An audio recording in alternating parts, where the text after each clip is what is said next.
Hello champions, welcome to Origin. मेरा नाम Prince Kumar है और आप सभी का ओरिजिन में बहुत बहुत स्वागत है। इस वीडियो लेक्चर के थ्रू हम पढ़ेंगे issues of equality in other democracies.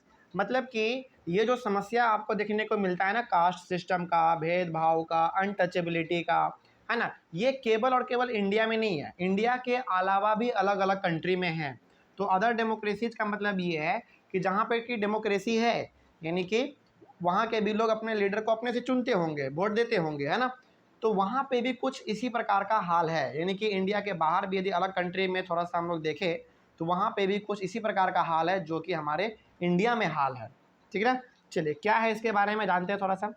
In the United States of America, यानी कि यूएसए, जिसको कि हम लोग सिंपली अमेरिका के नाम से भी जानते हैं, तो America, the African Americans whose ancestors where the slaves who were brought over from Africa continue to describe their lives today as largely unequal। देखिए हुआ क्या है, हुआ ये है ना कि अफ्रीका भी हमारा क्या है, अफ्रीका भी हमारा एक छोटा सा कंटिनेंट ही है हमारा, छोटा सा अफ्रीका, है ना।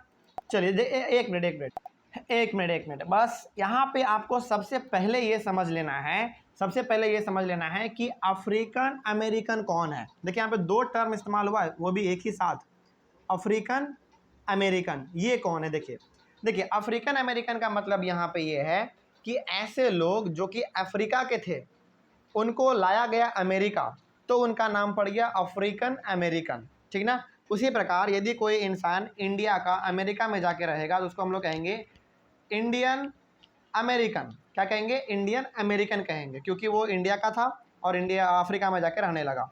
उसी प्रकार से अफ्रीका का लोग जब अमेरिका में जाके रहने लगे तो उसको हम लोग कहेंगे अफ्रीकन अमेरिकन। ठीक ना।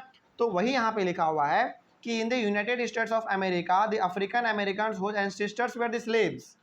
तो यहाँ पे जो अफ्रीकन है ना, अफ्रीकन है, इनके जो पूर्वज हुआ करते होंगे, दादा दादी परदादा छरदादा, ये सब जो हुआ करते होंगे, उनको गुलाम बनाकर, यानी कि उसको बंदी बनाकर लाया गया था। कहाँ? अमेरिका। कहाँ लाया गया था? अमेरिका लाया गया था। तो continue to describe their life today as largely unequal. अब देखिए पहले ये सिस्टम चलता था ना, इसको हम लोग एक बार पूरा समझना पड़ेगा। पहले ये सिस्टम चलता था ना कि एक कंट्री से दूसरे कंट्री में लोगों को गुलाम बना के, लोगों को खरीद के लेकर जाया जाता था, है ना, लेकर जाया जाता था। तो उसी प्रकार से अफ्रीका के लोगों को बंदी बनाकर, गुलाम बनाकर अमेरिका लेके जाया गया था। अब सवाल है कि अमेरिका क्यों लेके जाया गया होगा? अमेरिका मेनली इसलिए लेके गया होगा उस समय पे खेती बाड़ी करने के लिए, है ना, बड़े बड़े बिल्डिंग्स बनाने के लिए, अपने घरों में काम करवाने के लिए। तो ऐसे लोगों को वो लोग अमेरिका वाले अफ्रीका से पकड़े और अपने कंट्री लेके आ गए।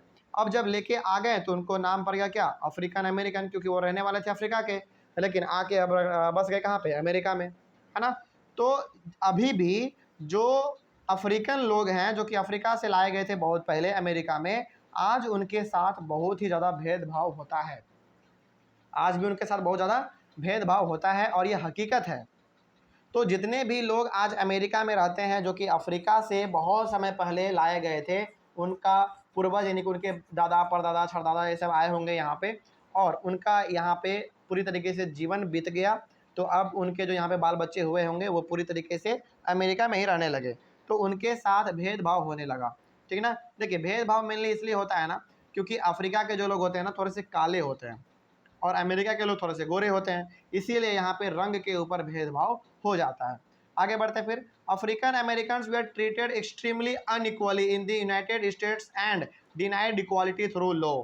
तो अफ्रीका के जो लोग हैं ना हमारे अमेरिका में बसे हुए, उनको बहुत ही ज़्यादा असमानता का सामना करना पड़ता है, यानी कि उनके साथ बहुत ही ज़्यादा अमेरिका में भेदभाव होता है। भेदभाव इसलिए होता है कि भाई अफ्रीका वाले लोग, तुम काले हो, हम गोरे हैं, तो तुम हमसे अलग रहो, तुमको उतना ज़्यादा फैसिलिटी नहीं मिलेगा, है ना। जो फैसिलिटी हमारे पास है वो फैसिलिटी तुमको नहीं मिलेगा क्योंकि तुम काले हो, तो तुम अलग रहो।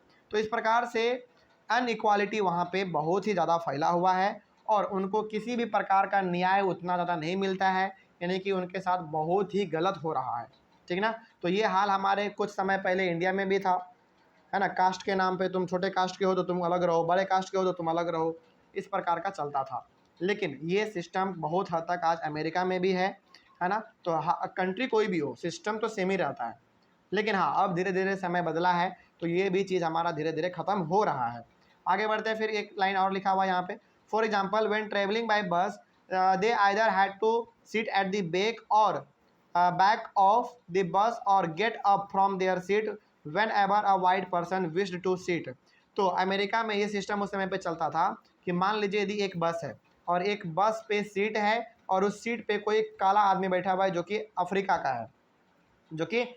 का है, और मान लीजिए उसी बस पे एक गोरा इंसान आता है, यानी कि एक अमेरिका का इंसान आता है, तो जबरन उस सीट पे जो बैठा हुआ था एक अफ्रीका का आदमी काला, उसको उठना पड़ता था ताकि वो गोरा आदमी यानी कि जो अमेरिका का आदमी था वो बैठ पाए। तो इसमें मोटा मोटी ये कहा गया है कि ऐसा सिस्टम अमेरिका में था कि यदि एक इंसान बस पे बैठा हुआ है, यानी कि बस के सीट पे बैठा हुआ है जो कि अफ्रीका का है, और यदि उस बस पे कोई अमेरिका का इंसान आ जाए, यानी कि कोई गोरा इंसान आ जाए, तो उनको जबरन वहाँ से उठना पड़ता था। किसको? काले लोगों को, यानी कि अफ्रीका के लोगों को।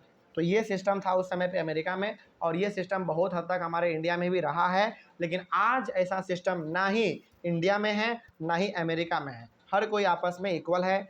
आज हमारा कंट्री इंडिया के साथ साथ बाकी कंट्री भी आज बहुत ज़्यादा डेवलप कर गया है। ये जो सिस्टम है कास्ट वाला, ये बहुत हद तक ख़त्म हो चुका है, ठीक ना। तो आई होप आपको ये चैप्टर पूरी तरीके से समझ में आया होगा। ऑन इक्वालिटी चैप्टर, एक ऑन इक्वालिटी चैप्टर इसी पे बेस्ड था कि इक्वालिटी किस किस प्रकार से हम लोगों को मिल सकता है, यदि इनइक्वालिटी है तो किस प्रकार से है ना, यानी कि बराबरी भी है और बराबरी नहीं भी है, तो किस किस प्रकार से था ये हम लोगों ने देख लिया। यदि इस चैप्टर से रिलेटेड कहीं पे भी यदि आपको किसी भी टॉपिक में डाउट हो तो आप कमेंट करके पूछ सकते हैं, ठीक ना। चलिए, thank you very much and have a nice day.